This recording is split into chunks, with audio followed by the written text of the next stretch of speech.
The Belcourt Theater was originally built in 1925. At the time, it was just a single screen and opened kind of as a vaudeville house, but also showed movies. The first thing it did was show movies, showed D.W. Griffith's America. We believe the capacity was somewhere north of 700, and the entrance was next door at a bar that's now known as the Village Tavern.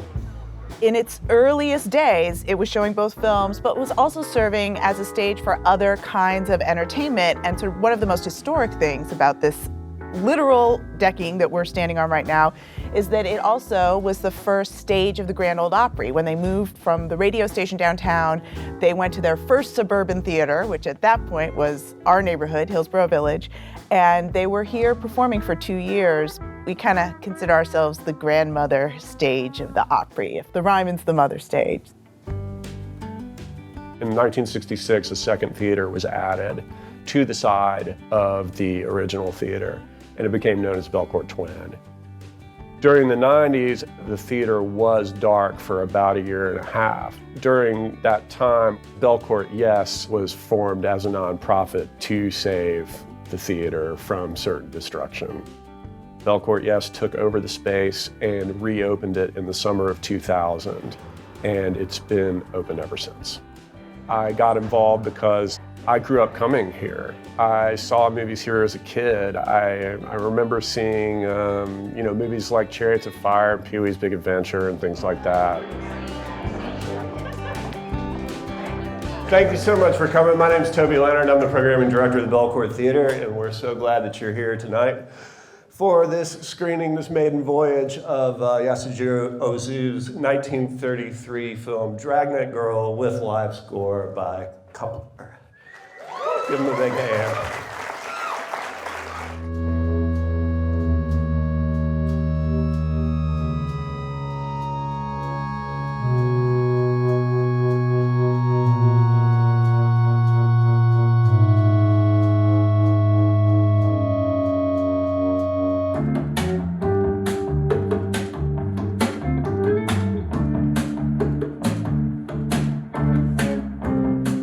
Belcourt, it's a treasure in this town, and I think nationally, there's a soul behind everything they do. You can feel that inherently when you step into that place. In the earliest days of this organization, we did have trouble attracting crowds, and it just became a period of trial and error. There were some times where we did not know if we would be able to be open in 2 weeks. Jim Ridley was the longtime film critic in our alt weekly, The Nashville Scene. He wrote about the films that the Belcourt showed, and so it brought such a legitimacy to what we were doing. And I don't know where the Belcourt would be if Jim hadn't been there writing about those movies. When we lost Jim, it was just a really crushing, we'll never get over it. It was so unfair. He was the heart of the Belcourt in so many ways. It's such an honor to have Jim's name on our lobby. It gives me an opportunity to tell people about Jim Ridley when they come in. On any given week, you might have anywhere from 3 to 7 new first-run movies, and that's supplemented by probably another 4 or 5 repertory films.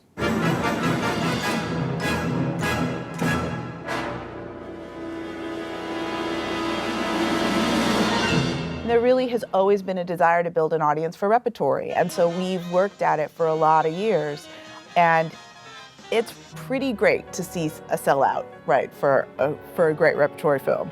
So it doesn't happen instantly, but boy, there is audience out there. Get ready to rumble! Yeah, foul, sorry, little bitch! Leave me alone!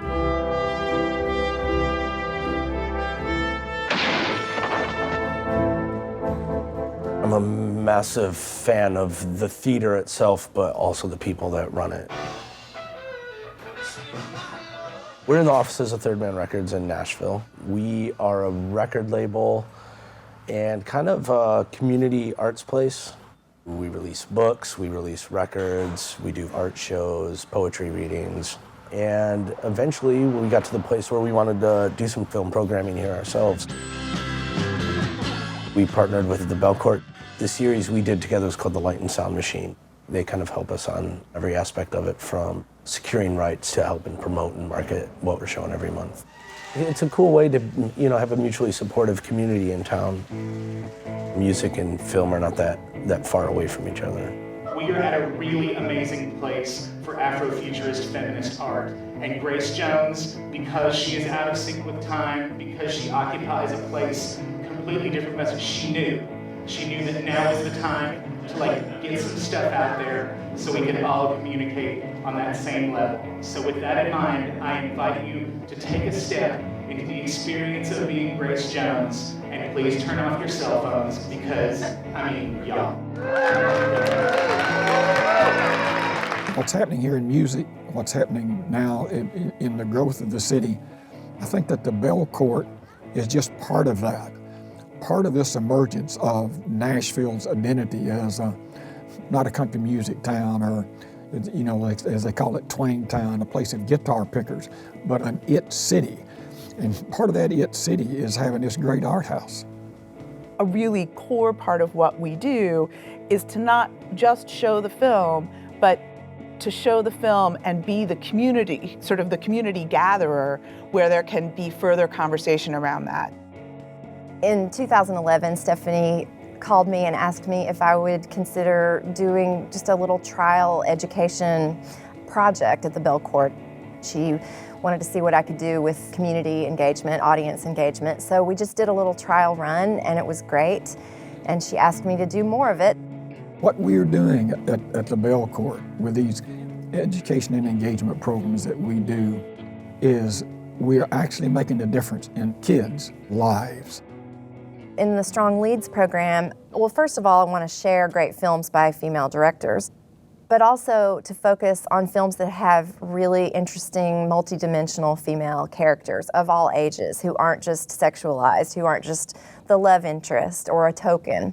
This is Lisa Kruger. In 1996, she released her debut film, Manny and Low, which we're watching today. I want to show this film because I just love it for a variety of reasons. You know that it has 11-year-old Scarlett Johansson in it. This film has just such a perfect range of ages in it. You've got the 11-year-old, the 15 or 16-year-old, and the 50-ish woman. I'm just happy to see a role like that, a really good, meaty role for a woman over 50. So everybody have a notebook today? Did you ever dream about someone before you saw them in life? Sort of like you made them up, but you didn't. Typically in Strong Leads, the girls stop and do a free write exercise right after they see the film. And then we break up into groups and have a discussion. I really liked how the relationships changed in the movie. Exactly. Yeah. Then I sort of saved for the last half hour a little surprise when I told the girls, hey, I found Lisa Kruger and she's gonna Skype in with us. Are you serious? Yes, I am.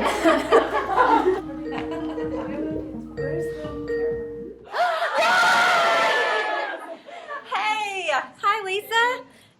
Manny and Low was amazing, and then when she told us we were going to Skype with the person who made the story, and the story is so refreshing and weird kind of, which how did someone come up with that, and how did someone develop it to make it so relatable and enjoyable?